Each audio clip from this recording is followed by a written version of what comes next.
Saudara, bagi sekalian orang beriman yang sungguh dikasihi Tuhan Yesus Kristus, pada pagi ini di akhir pekan Sabtu 19 Oktober 2024, sebelumnya kita serahkan dulu hati jiwa perasaan kita kepada Tuhan. Turunlah kiranya kasih karunia dan damai sejahtera dari Allah di dalam kuasa Kristus Yesus atas saudara sekalian. Amin. Firman Tuhan yang boleh menyapa kita pada pagi ini, saudaraku, diangkat dari kitab 1 Samuel pasal 2 ayatnya yang ke-30. Ini kebenaran firman Tuhan. Sebab itu demikian firman Tuhan Allah Israel, sesungguhnya aku telah berjanji, keluarga dan kaummu akan hidup di hadapanku selamanya. Tetapi sekarang demikianlah firman Tuhan, jauhlah hal itu daripadaku, sebab siapa yang menghormati aku akan kuhormati, tetapi siapa yang menghina aku akan dipandang rendah. Demikian firman Tuhan yang boleh kita renungkan pada pagi hari ini. Saudara-saudariku yang diberkati Tuhan, nats hari ini sebenarnya ditujukan kepada kedua anak Imam Eli, yakni Hofni dan Pinehas. Selaku imam, kelakuan Hofni dan Pinehas benar-benar kelewatan. Bahkan Alkitab menyebut keduanya sebagai orang-orang dursila, berkelakuan jahat.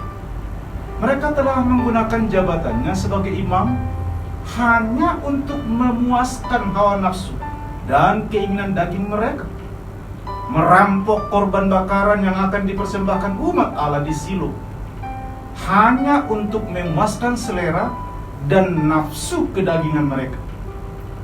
Lalu korban persembahan yang mereka curi kemudian dimakan dan dijual. Sementara Eli, ayahnya, yang selaku imam besar, hanya berani menegur dengan lembut dan tidak mendisiplinkan anak-anaknya dengan keras. Padahal ia melihat dengan mata kepala sendiri perbuatan anak-anak yang sangat jahat ini. Sikap dan sifat mereka, saudaraku, sangat menyakiti hati Tuhan.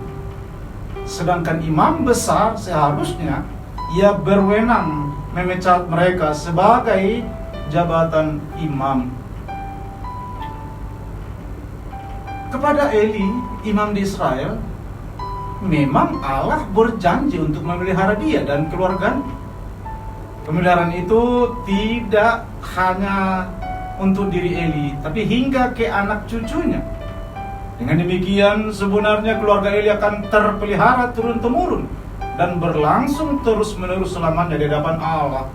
Syaratnya, Eli dan anak-anaknya harus hidup sesuai dengan kehendak Allah, sesuai tugas mereka sebagai imam. Di antaranya, mereka harus menjaga kekudusan persembahan umat Allah yang akan diberikan sebagai dupa yang harum untuk Tuhan. Namun hal itu tidak dilakukan. Anak-anak Eli mengkorupsi persembahan umat. Mereka tidak memandang dedikasi dan pengorbanan demi keagungan nama Tuhan, melainkan mencari kepuasan semu dengan cara meraih keuntungan dan merampok kenikmatan di balik topeng pengabdian.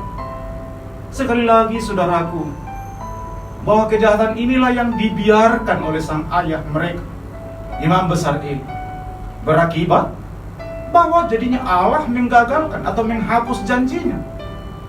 Eli dan keturunannya akan mengalami kehancuran. Itulah sebabnya Allah berkata kepada Eli, jauhlah hal itu, yaitu memelihara keturunanmu daripadaku. Sebab siapa yang menghormati aku, yaitu menghormati persembahan umat bagi Allah, bagiku akan kuhormati. Tetapi siapa yang menghina aku akan dipandang rendah.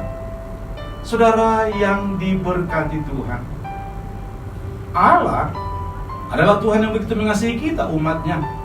Pemeliharaan Tuhan dijanjikan bagi kita turun-temurun. Pemeliharaan dan penjagaan yang melebihi pemeliharaan dan penjagaan terhadap burung-burung di udara dan bunga-bunga di padang. Tiap berkat diberikan seturut dengan kehendaknya, seturut kebaikan dalam pandangan kebajikan Tuhan. Tugas kita adalah hormat dan menghormati Tuhan Allah, yaitu dengan melaksanakan tugas kita masing-masing dengan sepenuh hati dan dengan seturut kehendak Tuhan. Percaya kepada pemeliharaan Tuhan berarti kita tidak menggunakan peran kita untuk memperkaya diri atau melakukan hal-hal yang tidak diingini oleh Tuhan Allah. Demikianlah kita mensyukuri kasih setia Tuhan Allah dan janji pemeliharaannya bagi kita. Dengan jalan demikianlah saudaraku, Tuhan memastikan bahwa perjanjiannya tidak dicabut dari kita. Belajar dari kegagalan Eli memimpin dan mendidik anak-anaknya. Semua itu bisa terjadi karena tidak ada perasaan hormat kepada Allah yang berkuasa mutlak atas segala sesuatu.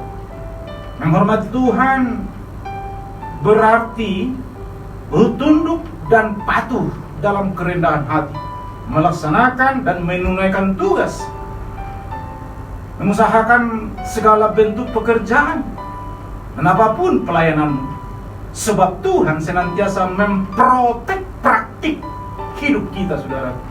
Setiap langkah yang saya jalankan adalah untuk mendapatkan persetujuan dari Tuhan Allah yang sedang mengawasi saya di belakang. Setiap jalan yang saya ambil adalah karena Allah yang mengawasi dan mengarahkan saya ke sana. Tetapi jika kita tidak sadar bahwa Tuhan Allah adalah yang mengawasi, yang akan memberikan penilaian dan yang akan menuntut pertanggungjawaban, maka kita tidak mungkin mempunyai perasaan hormat kepada Dia. Untuk itu, saudaraku yang dikasihi Tuhan, mari mengekang selera, hilangkan ketamakan lahiriah, kendalikan hasrat-hasrat kedaginganmu, dan tetaplah bersyukur atas nikmat pemberian dan anugerah Tuhan. Lihat bahwa Tuhan tidak akan memandang kita semakin rendah, tetapi sungguh semakin berharga di hadapan-Nya. Amin.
Oh